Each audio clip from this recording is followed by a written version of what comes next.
അവർ പ്രാണപ്രതിഷ്ഠ നടത്തി അയോധ്യയിലെ രാമനെ രാഷ്ട്രീയ രാമനാക്കി മാറ്റി മതത്തെയും രാഷ്ട്രീയത്തെയും മിക്സ് ചെയ്ത് വർഗീയ ധ്രുവീകരണം ഉണ്ടാക്കാൻ ശ്രമിച്ചു. വർഗീയ ധ്രുവീകരണം അതിൽ പൂർണ്ണമായി വിജയിച്ചില്ല. അവരുദ്ദേശിച്ച തലത്തിലുള്ളൊരു വിജയം ഉണ്ടായില്ല. കാരണം ഇത് മതേതര ഭാരതമാണ്. ഈ രാജ്യത്തെ ധാരാളം ആളുകൾ രാഷ്ട്രീയത്തെ മതവുമായി കൂട്ടിക്കലർത്തുന്നതിനെ ശക്തമായി വിമർശിച്ചു. ജനങ്ങൾക്ക് മനസ്സിലായി കാവട്യം രാമനോടുള്ള ഇഷ്ടമല്ല, വോട്ടിനോടുള്ള ഇഷ്ടമാണ് ഈ പ്രാണപ്രതിഷ്ഠയുമായി നടന്നത് എന്ന് ജനാധിപത്യ ബോധമുള്ളവർക്ക് എല്ലാവർക്കും തോന്നി. അപ്പോൾ രാമനിലൂടെ വർഗീയ ധ്രുവീകരണം ഉണ്ടാക്കാൻ, കമ്മ്യൂണൽ പോളറൈസേഷൻ ഉണ്ടാക്കാൻ നടത്തിയ ഭരണകൂടത്തിന്റെ ശ്രമം പൂർണ്ണമായി തകർന്നു. അപ്പോഴാണ് അടുത്ത നടപടി ഇതിന്റെ പേരിൽ ഒരു വിഭാഗത്തെ ഒറ്റപ്പെടുത്തുക, എന്നിട്ട് ബാക്കിയുള്ള മെജോറിറ്റിയെ പ്രകോപിപ്പിക്കുക, ഭൂരിപക്ഷത്തെയും ന്യൂനപക്ഷത്തെയും രണ്ടാക്കി ഭിന്നിപ്പിന്റെ രാഷ്ട്രീയമാണ്. ഇത് വിഭജനത്തിന്റെ രാഷ്ട്രീയമാണ്. ഇത് വിദ്വേഷത്തിന്റെ രാഷ്ട്രീയമാണ്. ഞങ്ങൾ ആഗ്രഹിക്കുന്നത് പൊളിറ്റിക്കൽ പോളറൈസേഷനാണ്. ഇന്ത്യൻ നാഷണൽ കോൺഗ്രസ് രാഷ്ട്രീയ ധ്രുവീകരണമാണ്. ഫാസിസത്തിനെതിരായി, വർഗീയതയ്ക്കെതിരായി മതേതര ശക്തികളുടെ, ജനാധിപത്യ ശക്തികളുടെ ചേരിയാണ് ഉണ്ടായത്. ഒരു വശത്ത് ഫാസിസ്റ്റ് ശക്തികളും ഒരു വശത്ത് വർഗീയ ശക്തികളും നിൽക്കുമ്പോൾ അവർക്കെതിരായി ജനാധിപത്യത്തിന്റെയും മതേതരത്വത്തിന്റെയും കൊടിക്കൂറ ഉയർത്തിപ്പിടിച്ചുകൊണ്ടുള്ള ഈ രാജ്യത്തെ ജനാധിപത്യത്തെയും ഭരണഘടനയെയും സംരക്ഷിക്കുന്നതിന് വേണ്ടിയിട്ടുള്ള ധ്രുവീകരണം നമ്മൾ അതിന് ശ്രമിക്കുമ്പോൾ വർഗീയ ധ്രുവീകരണം ഉണ്ടാകും. എന്തുകൊണ്ടാണ് മോഡി ഗവൺമെന്റ് ഇങ്ങനെ ഈ തെരഞ്ഞെടുപ്പ് കാലത്ത് ജനങ്ങളെ ഭിന്നിപ്പിച്ചു അതിൽ നിന്ന് രാഷ്ട്രീയ മുതലെടുപ്പ് നടത്താൻ ശ്രമിക്കുന്നത്? 10 കൊല്ലം ഭരിച്ചവരല്ല. ഭരണ നേട്ടങ്ങൾ പറയാൻ പാടില്ലേ? ഭരണ നേട്ടങ്ങൾ പറയാൻ പാടില്ലേ ഗവൺമെന്റിന്?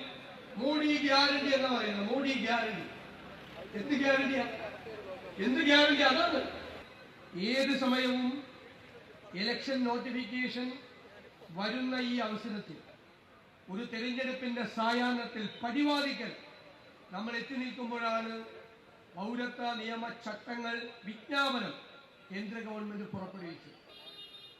ഈ വിജ്ഞാപനത്തിലുള്ള നമ്മുടെ ഭരണഘടനാ ലംഘനം ഈ രാജ്യത്ത് ഒരു പൗരനാകാൻ വേണ്ടി ഇന്ത്യയുടെ ഭരണഘടനയുടെ 5ാം വകുപ്പിൽ നിർദ്ദേശിച്ചിട്ടുള്ള കാര്യങ്ങൾക്കപ്പുറത്തേക്ക് ആ ഭരണഘടനയിലെ പൗരത്വ നിയമം സംബന്ധിക്കുന്ന വാദഗതികളെ ഇല്ലാതാക്കുന്ന, ഭരണഘടനാ മൂല്യങ്ങളെ തന്നെ ഇല്ലാതാക്കുന്ന ഒരു നിയമവും ചട്ടവുമാണ് ഇവിടെ വന്നിരിക്കുന്നത്.